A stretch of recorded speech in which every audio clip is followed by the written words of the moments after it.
Assalamualaikum warahmatullahi wabarakatuh. Selamat malam, selamat kembali berjumpa di video saya kali ini.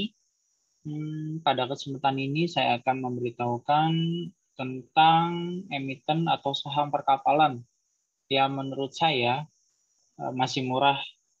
Apakah ini menjadi SMDR selanjutnya? Biarkan waktu yang akan menjawab ya teman-teman. Di sini PBV-nya 2 kali, PR-nya di bawah 7, dan ROE-nya 19%, bahkan ada yang 32% annualized. Oke, untuk yang pertama, nama saham ini adalah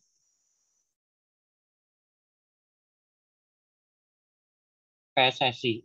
Kita lihat di sini, dari kalau kita lihat dari 2020, di Q1 dia 18M, kemudian Q2 menurun, Q3 naik, Q4 pun naik, Q1-nya dia menurun lagi, Q2 naik, Q3 naik, Q4 naik, dan Q1 2022 dia naik. Sehingga kalau di analyze, dia membukukan laba 565 miliar. Ini kinerjanya cukup bagus ya teman-teman, selalu naik tiap kuartal.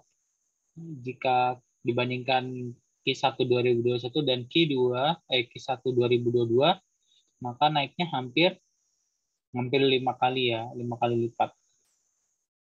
Dan jika dibandingkan Q4-nya dia pun juga naik dari 136 ke 141. Itu yang pertama.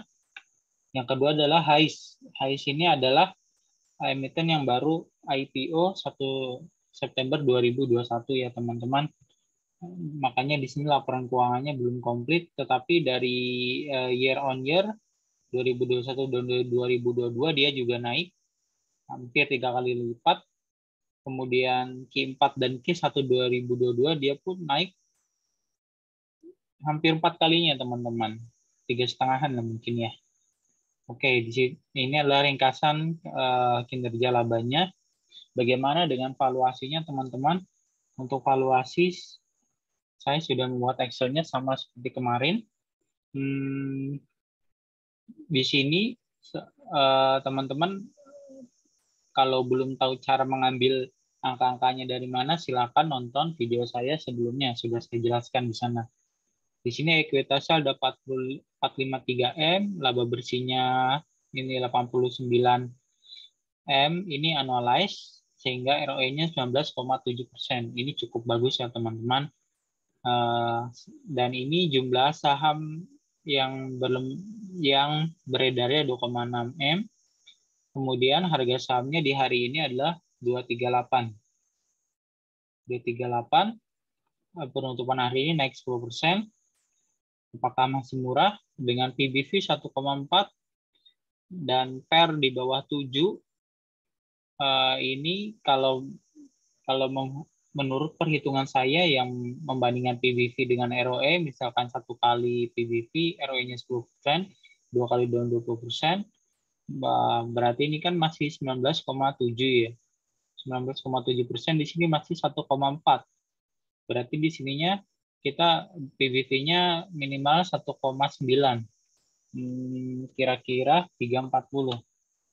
Nah, 330, 330 dan 340 ya teman-teman. Di sini masih ada potensi naik 43% teman-teman. Dan bahkan bisa juga lebih jika pasar menurut pasar ini masih bisa bagus gitu, dan berdasarkan kinerja kuartal-kuartal selanjutnya ini juga masih bisa meningkat, maka pasar akan membuat harga emiten HAIS ini akan meningkat gitu teman-teman. Jadi potensi 43% ini jika kita membandingkan di kuartal 1 saja, yaitu dengan ROE 19%, dengan PBV yang sebelumnya 1,4, kita naikkan jadi 2 jika harganya 340. Itu yang pertama. Yang kedua, kita punya emiten yang namanya PSSI, teman-teman. Nah, ini sama, kalau cara mengambil nilainya dari mana? Ya dari ini ya, website IDX ya. Cara-caranya sudah saya jelaskan di video selanjutnya. Dan ini karena dia memakai dolar, teman-teman. Coba kita lihat dia memakai dolar kan ya. Nah, dia ini emitennya dinyatakan dalam luar AS kecuali nilai nominal dan data saham. Berarti di sini harus dikonversi dulu ya teman-teman. 14.357 ini diambil dari data di bulan Maret. Di bulan Maret kita lihat di tanggal 31 Maret 2022. Karena emitennya lirisnya kan harusnya perkuatannya 31 Maret. Maksudnya laporan keuangan cut off-nya 31 Maret. Jadi kita ambil datanya 31 Maret. Begitu. Laba bersihnya pun di sini 5565M. Ini annualized dikali 4. Kenapa dikali 4? Karena ini masih Q1. Nanti Q2 dikalinya 2 saja, dan Q3 dibagi 3 kali 4, Q4 tidak usah dikali. Begitu teman-teman.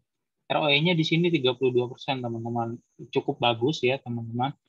Jumlah sahamnya 5,4, dan harga saham di penutupan tadi sore berapa ini, teman-teman? PSSI 660. Ini naik 1,5% dari sebelumnya 650 ya, teman-teman. Sini PBV-nya 2 kali, IPS-nya 104, dan PER-nya masih bagus ya teman, masih kecil 6,3. Nah, bagaimana jika kita membandingkan PBV dengan ROE yang sudah saya sebutkan sebelumnya? Jika PBV-nya 2, di sininya ROE-nya masih 32%, berarti di sininya mestinya harga wajarnya PBV-nya 3,2, yaitu sekitar 1.000 ya teman-teman. 1.000 masih 3,1. Ya, sekitar segitu masih ada potensi. Ini aja masih 3,1. 1.100. Oh, ini kelebihan. Oke, kita pakai saja 1.000 ya. Titik psikologis. Di sini masih ada potensi 52%, teman-teman. Jadi misalkan dia masih mempunyai kinerja yang bagus di setiap kuartalnya, bukan tidak mungkin harga saham ini akan tercapai 1.000 gitu, teman-teman. Dan yang diingat ini menurut kaidah value investing yang kita harus lakukan adalah bersabar, teman-teman. Bersabar, nggak usah buru-buru buka-buka aplikasi sekuritas. Jika dia belum naik-naik, kok belum naik-naik nih, terus kita panik, lah kita cut loss, padahal kinerjanya masih bagus. Maka dari itu kuncinya adalah sabar, teman-teman. Selagi kinerjanya baik, mengapa kita harus melepaskan suatu barang itu? Baiklah, sampai di sini materi dari saya, semoga bermanfaat. Sampai jumpa di video-video selanjutnya, dan terima kasih.